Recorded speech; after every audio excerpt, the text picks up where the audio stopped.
Welcome back to The Ambassadors. I'm thrilled to dive into today's topic with you. Let's get right into it. Welcome to This Explainer. Today we're unpacking something that, on the surface, looks like a quiet, deeply personal daily reading. We're looking at a May 2026 entry from the Ambassadors Daily Banquets devotional. But as we start to pull this text apart, you're going to see how it takes these internal spiritual teachings and literally uses them as the blueprint to scale a massive, highly coordinated worldwide operation. Honestly, it's a masterclass in mobilization. Here is our quick roadmap for today. We'll start with sensitivity to the Spirit, look at some biblical blueprints for miracles, explore the modern practices and applications, and finally, map out their global digital ministry. All right, let's jump right into Section 1, Sensitivity to the Spirit and its Theological Foundation. So the foundational premise of this entire text anchors its worldview on spiritual attunement. And to build this framework, the author kicks things off with John 14:26 from the King James Version of the Bible. By placing this verse front and center, the text establishes immediate, undeniable authority. The message to the reader is crystal clear, right? The instruction you're about to receive isn't just, human advice. It's rooted directly in a divine communication channel. Now, what is truly fascinating here is how the author explicitly defines this sensitivity. In a lot of contexts, we think of spirituality as this passive feeling of peace, right? But this source text defines it as highly active. It demands precise timing and deep discernment. It frames spiritual alignment as the exact mechanism you need to effectively release supernatural power and manifest signs and wonders. It treats sensitivity almost like tuning a high-frequency radio dial. If you aren't dialed in to the exact right frequency at the exact right time, well, you miss the transmission entirely, and you miss the miracle. Moving right along to Section 2, let's look at the biblical blueprints and historical precedents for these miracles. To back this up, we've got two really interesting historical examples here. On the left, we have the ultimate internal example, Jesus being actively led by the Spirit into the wilderness, using that precise divine guidance to perfectly respond to temptation. Then, on the right, we have a purely external example of action with the Apostle Philip. According to the text, Philip received a highly specific Spirit-led instruction to approach the Ethiopian eunuch. His immediate obedience to that exact timing resulted in a major conversion and baptism. So, the author uses these two pillars to show that whether you are fighting a quiet internal battle or doing loud external outreach, exact alignment with divine direction is the absolute prerequisite for success. Which brings us to Section 3, how they bridge the gap with modern practices and applications. So here's where the author creates a real sense of tension by pointing out a major modern disconnect. The text argues that many believers today actually fail in their efforts. They might be praying constantly, they might be out there ministering, but they are doing it all without actually listening for God's exact guidance. The critique here is sharp. Without this precise sensitivity, your actions are totally mistimed, and because of that, they lack impact. It's essentially telling the reader directly, hey, your efforts aren't working right now because your timing is just off.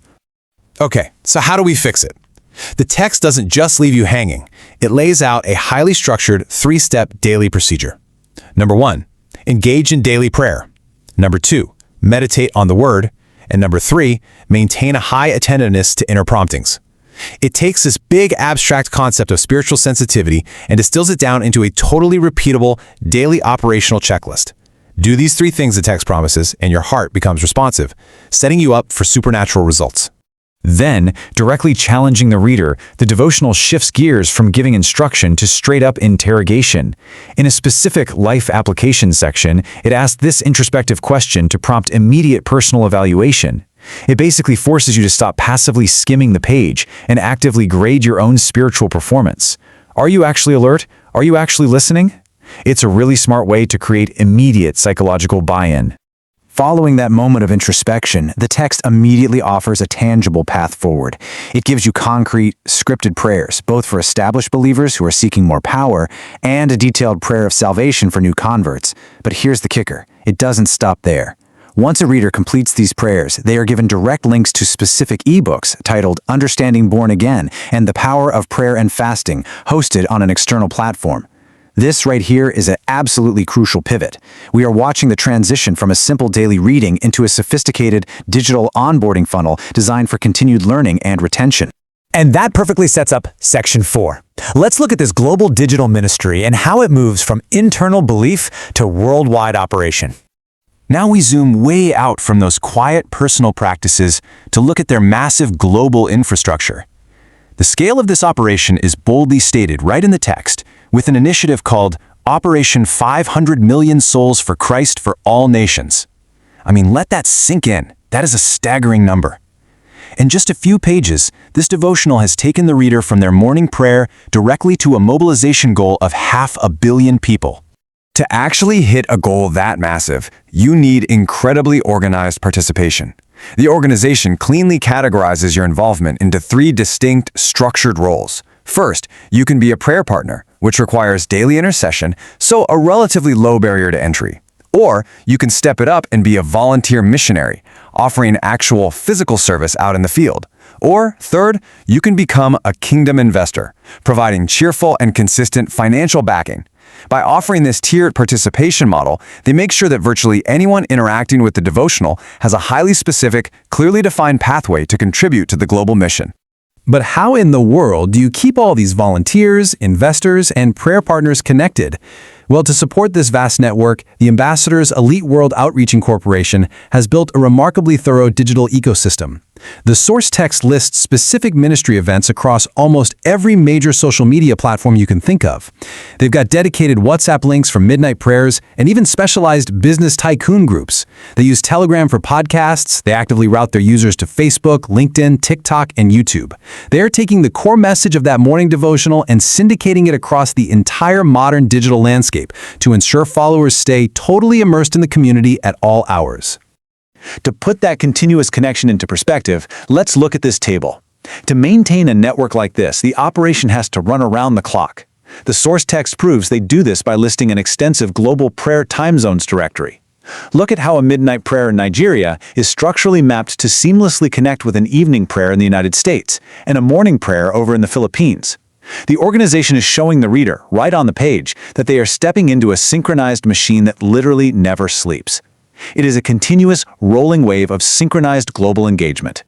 After laying out all of that massive global infrastructure, the devotional brings everything all the way back down to a singular, extremely urgent point. It concludes its message with an eschatological warning. Prepare your heart and life for the glorious return of Jesus Christ. This final note acts as the ultimate engine for the whole operation. Think about it. It ties the quiet daily practice of spiritual sensitivity, the downloading of ebooks, the joining of WhatsApp groups, and the global mobilization all back to the anticipation of Christ's return. It injects all those previous logistical steps with a profound sense of urgency and ultimate purpose. As we wrap up this explainer, I really want you to consider this final thought. We started out today with a few paragraphs about listening closely to your inner spiritual promptings, but by the end of the text, we were mapping out synchronized 24-hour global time zones, multi-platform media funnels, and tiered investment strategies for a 500 million person goal. How wild is it that a brief daily reading about internal sensitivity is actually the finely tuned engine driving a continuous worldwide digital ministry?